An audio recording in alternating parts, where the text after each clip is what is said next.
नमस्कार दोस्तों।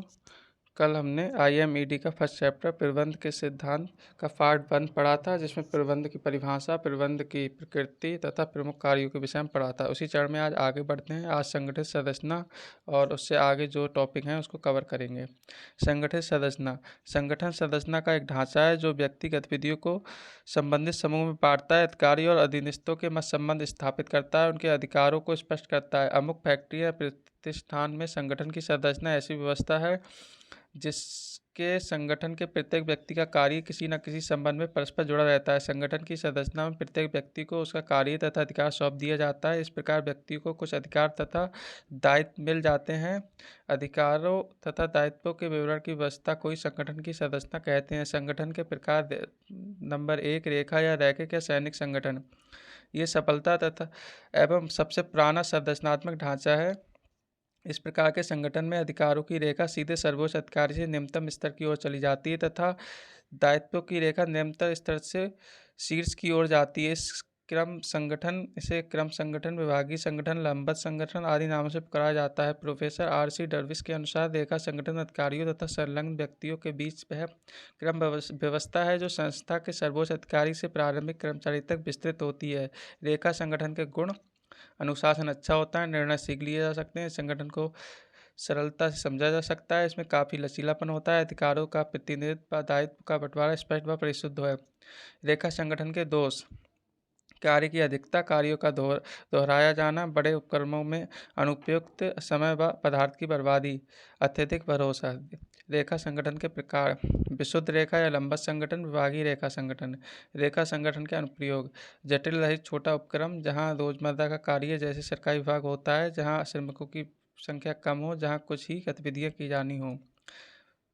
नंबर 2, रेखा या स्टाफ संगठन। संगठन के इस प्रारूप द्वारा विभागीय पद्धति के दोषों को दूर किया जाता है। यदि उपक्रम का आकार बड़ा है तब प्रबंधक प्रबंध के प्रत्येक स्तर में ध्यानपूर्वक कार्य नहीं कर पाता। ऐसी परिस्थिति में अतिरिक्त स्टाफ कार्य पर लगाया जाता है जो रिसर्च, छानबीन आदि का कार्य कर प्रबंधक को आवश्यकता अनुसार सलाह भी देता है। इस प्रकार के संगठन को परस्परवादी, परामर्शवादी, अधिकारी संगठन या शीर्ष या समांतर संगठन आदि नामों से पुकारा जाता है। इसके लाभ हैं: सुनियोजित विशेषज्ञ, मितव्ययिता व गुणवत्ता, विशिष्टीकरण को बढ़ावा, स्पष्ट परिभाषित अधिकारी व दायित्व, व्यापार में वृद्धि की अनुकूलता। हानियाँ इसकी हैं: अत्यधिक व्यय, कार्य करने में पहल की कमी, टकराव की संभावना, प्रबंधक की अनुपस्थिति में स्टाफ, दायित्व न होने के कारण आलसी स्टाफ अधिकारी आदि। नंबर 3, क्रियात्मक संगठन। इस प्रकार के संगठन का मूल सिद्धांत कार्य को विवरण तथा विशेषज्ञों की सेवा प्राप्त करना है। इस संगठन में एक व्यक्ति को एक ही प्रकार का कार्य करना पड़ता है जिसका वह विशेषज्ञ है। इसमें विशेषज्ञों का सीधा संपर्क श्रमिकों से होता है। इसके गुण हैं: विशेषज्ञों की सलाह पर निर्मित उत्पाद अच्छे गुण स्तर के होते हैं। संगठन का यह प्रारूप अधिक लोचपूर्ण है। प्रतिष्ठान का विस्तार संभव हो जाता है। इस पद्धति प्रेरणात्मक है, कर्मचारियों को अपनी योग्यता के अनुसार कार्य मिल जाता है। इसके दोष हैं: विशेषज्ञों को उच्च वेतन देना पड़ता है, अनुशासन का कम बल दिया जाता है, कागजी कार्य अधिक हो जाता है, संगठन की ये पद्धति अव्यावहारिक है, दायित्वों को एक दूसरे पर डाल देना आसान हो जाता है। नंबर 3, समष्टि संगठन। समाज में सभी व्यक्ति मिलजुल कर कार्य करना पसंद करते हैं। इसी भावना के कारण संगठित संगठन का उदय हुआ। इसमें एक समिति का गठन किया जाता है। समिति में एक अध्यक्ष के अतिरिक्त कम से कम 3 व्यक्ति होते हैं। एल आर्विक के अनुसार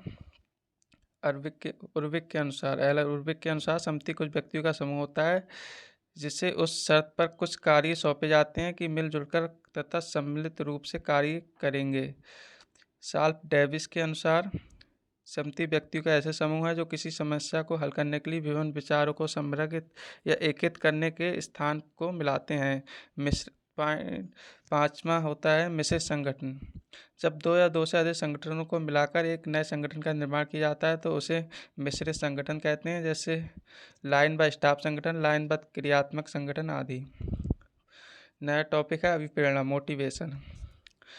अंग्रेजी शब्द मोटिवेशन लैटिन भाषा के मोवर शब्द से बना है जिसका अर्थ प्रेरित करना, किसी व्यक्ति की इच्छाएं या भावनाएं जो उसे किसी कार्य करने की दिशा में प्रेरित करती हैं, अभिप्रेरणा कहलाती है।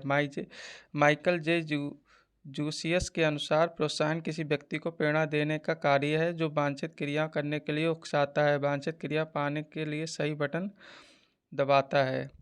कैरोल सर्टल के अनुसार किसी निश्चित दिशा में गतिमान होने या निर्धारित लक्ष्य प्राप्त करने के लिए निश्चित प्रेरणा या तनाव ही अभिप्रेरणा है। अभिप्रेरणा को निर्धारित करने वाले घटक अभिप्रेरणा को प्रमुख तत्व निम्न है।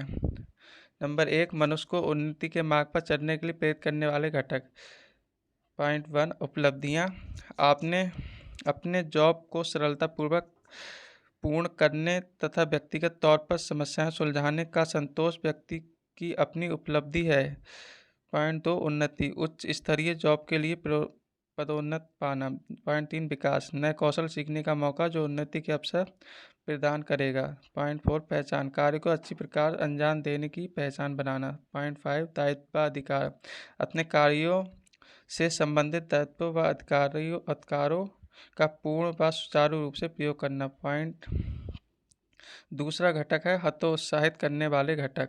पॉइंट 1, कार्यकारी दशाएं। कार्यकारी दशाएं अगर उचित ना हो, वातावरण दूषित हो, बिजली पानी की व्यवस्था ना हो तो कर्मचारी हतोत्साही हो जाता है।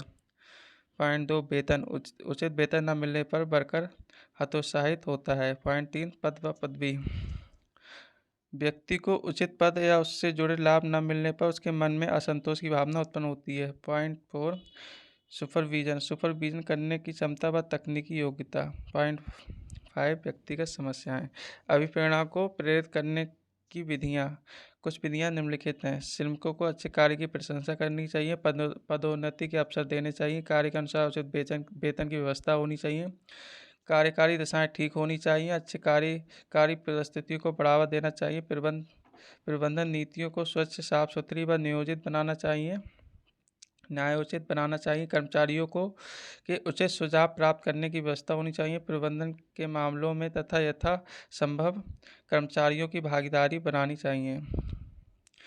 नया टॉपिक, वेतन पे। श्रमिक या कर्मचारी के लिए वेतन उसका जीवन है। उनकी कुशलता पर वेतन का महत्वपूर्ण प्रभाव पड़ता है। वेतन वह पारिश्रमिक है जो कर्मचारियों या श्रमिकों को उनकी मेहनत या कार्य करने के बदले दिया जाता है। उसका भुगतान निश्चित समय तथा निश्चित मान की राशि देकर किया जाता है। किसी कार्य करने के लिए वेतन का निर्धारण कर्मचारी की योग्यता व अनुभव के आधार पर किया जाता है। नया टॉपिक, पदोन्नति, प्रमोशन। पदोन्नति के आशय कर्मचारी की प्रगति के रूप में क्रम में जब किसी कर्मचारी को ऊंचे पद पर कार्यभार सौंपा जाता है तो उसे पदोन्नति कहते हैं। पदोन्नति का अर्थ पद प्लस उन्नति। इसमें ऊंचा पद मिलता है उस पर आवश्यक नहीं है तथा साथ ही साथ आय में वृद्धि हो ही।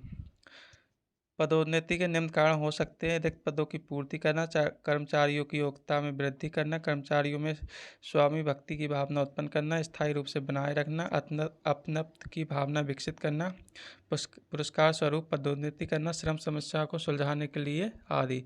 पदोन्नति के प्रकार: विभागीय पदोन्नति, अंतरजातीय अंतर्विभागीय पदोन्नति, षड्यंत्री पदोन्नति। ये 2 प्रकार की होती है, समतल पदोन्नति, लंबवत पदोन्नति। दोस्तों, आज का टॉपिक यहीं पे समाप्त होता है। कल इसी चैप्टर का तीसरा पार्ट इस पे अपलोड कर दिया जाएगा। अगर आपको वीडियो अच्छी लगी हो तो वीडियो को लाइक करें, चैनल को सब्सक्राइब करें। धन्यवाद।